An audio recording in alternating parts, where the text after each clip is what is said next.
जमाना जब लोग सैकड़ों किलोमीटर चल के आते थे, अपनी मर्जी से एक एक दो दो घंटे के भाषण सुना करते थे। ठीक है। बिल्कुल। आजकल अगर लोग आते हैं तो उन्हें लाया जाता है, और आप समझते हैं कि उन्हें कैसे लाया जाता है। आजकल सभा से भी ज्यादा सोशल मीडिया में आपके भाषण ज्यादा लोकप्रिय हो जाते हैं। ठीक है।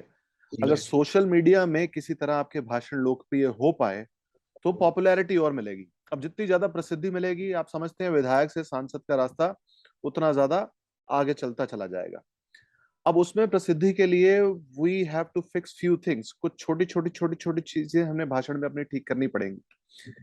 अब सबसे पहले तो आप ये बताइए कि जो आप मुझे वीडियो रिकॉर्डिंग भेजते हैं, वो तो एक चीज हो गई कि आप इंटरव्यू दे रहे हैं मीडिया को।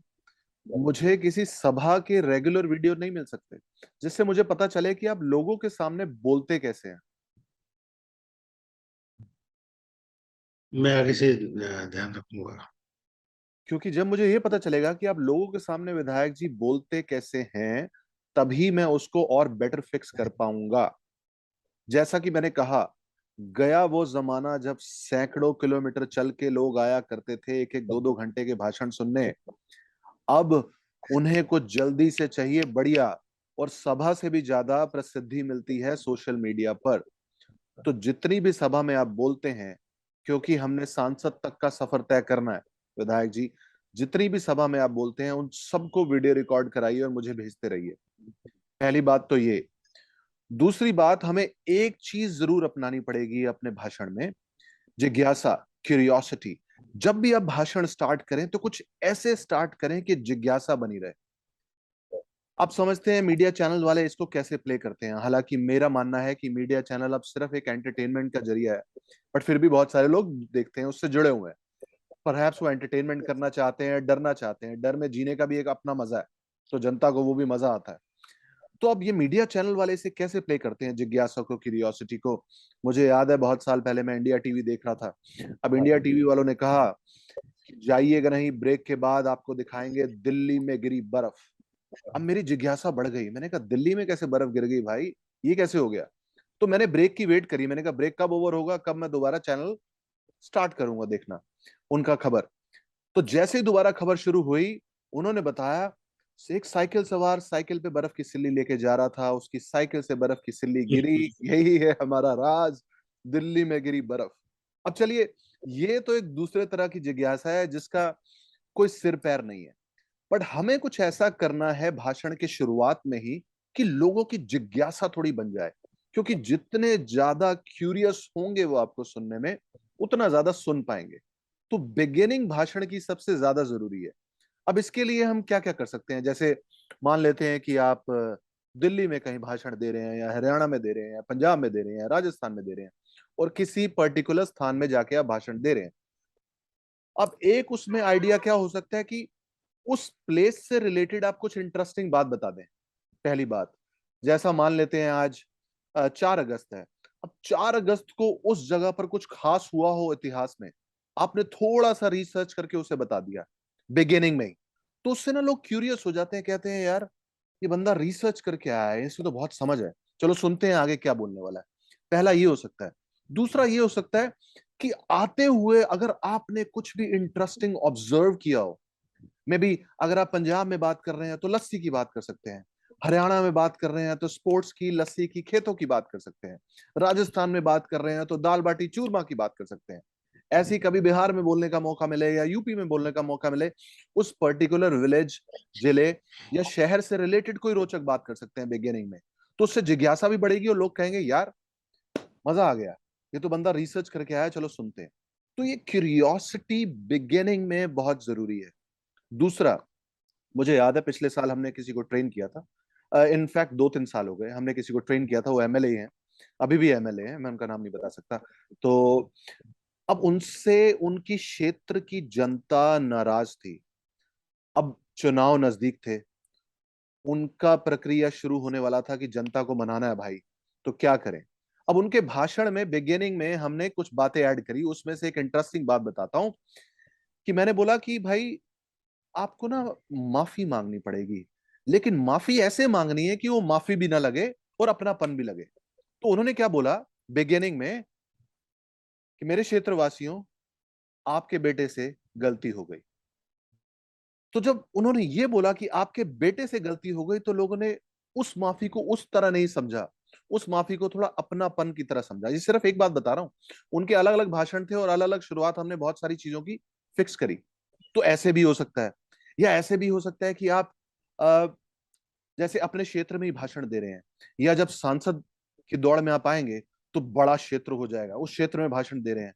तो ऐसा भी हो सकता है कि मुझे नहीं लगता कि मेरी कहानी इस क्षेत्र के अलावा कहीं और संभव हो सकती थी। इसे हम कहते हैं संयोजकता, कनेक्टिविटी। तो जिज्ञासा के बाद हमें चाहिए संयोजकता, क्यूरियोसिटी एंड कनेक्टिविटी। ये दो महत्वपूर्ण बातें हैं। उसके बाद आप समझते हैं, एक स्पीच का, भाषण का एक सीधा साधा सा फॉर्मेट है, give them the problem, show them the solution. पहले उन्हें तकलीफें बढ़ा चढ़ा के बताइए, फिर उन्हें आशा बेचिए, होप बेचिए। बिकॉज लोगों को काम से मतलब हो ना हो, बट होप से जरूर मतलब है। तो आपकी होप अगर अच्छे ढंग से बेच पाएंगे तो वो जरूर लेंगे। उसके अलावा आज का जमाना थोड़ा सा अलग हो चुका है, जो दिखता है वो बिकता है। तो थोड़ा सा फेशियल एक्सप्रेशन पे हमें ध्यान देना पड़ेगा। जब आपने मीडिया वाला ये इंटरव्यू भेजा मुझे, मैंने उसे देखा, तो ना सिर्फ और सिर्फ प्लेन उत्तर थे, कुछ उसमें फेशियल एक्सप्रेशन या कुछ ऐसे याद रखने वाली ज्यादा चीजें थी नहीं। तो इसका हमें थोड़ा ध्यान देना पड़ेगा विधायक जी, कि फेशियल एक्सप्रेशंस पे थोड़ा सा वर्क करें, क्योंकि जो दिखता है वो बिकता है। यही आज की दुनिया का नियम है। आप समझते हैं, मार्केटिंग से बड़ा कोई हथियार नहीं है, चाहे वो कंपनी हो या नेता हो या कोई और हो। तो अब बात यह है कि आगे बढ़ने से पहले मैं एक और चीज पूछना चाहूंगा कि हाँ जी। आप किस तरह की बातें आजकल लोगों से ज्यादा करते हैं? जनता के बीच में किस तरह की बातें आजकल ज्यादा करते हैं? विंग्स की बातें करते हैं, और गुजरात और ये दो तीन जगह इलेक्शन हो रहे हैं, इनकी बातें करते हैं। मैंने अपने लिए ना 3 एरियाज चुने हुए हैं कि इन 3 चीजों पे ही मेरी जिंदगी में ज्यादा बातें होती हैं, और इन 3 चीजों में मुझे पक्का होना है। तो पहले हमें यह सोचना पड़ेगा कि किस टॉपिक से रिलेटेड हम ज्यादा बात करते हैं, वो कैसे 3-4 टॉपिक हैं। जैसे हमारा काम है पब्लिक स्पीकिंग, तो पब्लिक स्पीकिंग से रिलेटेड जानकारी हमारी परफेक्ट होनी चाहिए। अगर नहीं होगी तो किस काम के हम? पहली बात। दूसरा, मेरी रुचि है मानव इतिहास में, ह्यूमन हिस्ट्री में।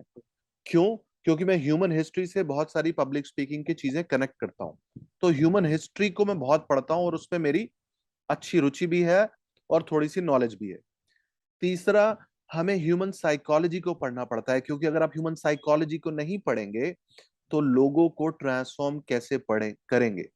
तो बहुत ज्यादा हम डीप रिसर्च करते हैं ह्यूमन साइकोलॉजी में, ताकि लोगों को समझ पाए, अकॉर्डिंगली उनको ट्रांसफॉर्म करने का प्लान बना पाए। तो ये कुछ 3-4 एरियाज मैंने डिसाइड किए हुए हैं अपने लिए, और इनमें मेरी रिसर्च और मेरी नॉलेज अच्छी खासी है, उसका मुझे फायदा होता है। तो आपको ना 3-4-5 एरियाज अभी बिगिनिंग में ऐसे डिसाइड करने हैं जिन पे आप ज्यादा बात करें। उससे ना पॉपुलैरिटी मिलती है, लोग आपको कनेक्ट करने लगते हैं। अभी लोग आपको भाषण के एंगल से, किस एंगल से कनेक्ट करें, कि आप किस तरह की बात ज्यादा करते हैं। अगर आप अपनी विधानसभा क्षेत्र में जाके भाषण देते हैं, थैंक यू, विधानसभा क्षेत्र में जाके भाषण देते हैं, तो किस बात से कनेक्ट करें हो, कि भाई अब हमारे विधायक जी आए हैं, अब सुनने में इन्हें मजा आएगा, लेकिन क्या क्या बात करेंगे। हर कुछ प्रिडिक्टेबल भी नहीं होना चाहिए, मैं ये भी नहीं कह रहा, लेकिन 3-4 चीजों से आपको कनेक्ट करना पड़ेगा। और अलग अलग नेता किस तरह की बात करते हैं सबको पता है। कई बार एक सरप्राइजिंग फैक्टर ले आते हैं तो लोग और खुश हो जाते हैं, अरे मजा आ गया है तो। राइट, तो 3-4 ऐसी चीजें पकड़नी पड़ेंगी। उससे फायदा क्या होगा? आपकी पकड़ मजबूत हो जाएगी कंटेंट पे। कंटेंट पे पकड़ मजबूत होना बहुत जरूरी है, आप समझते हैं।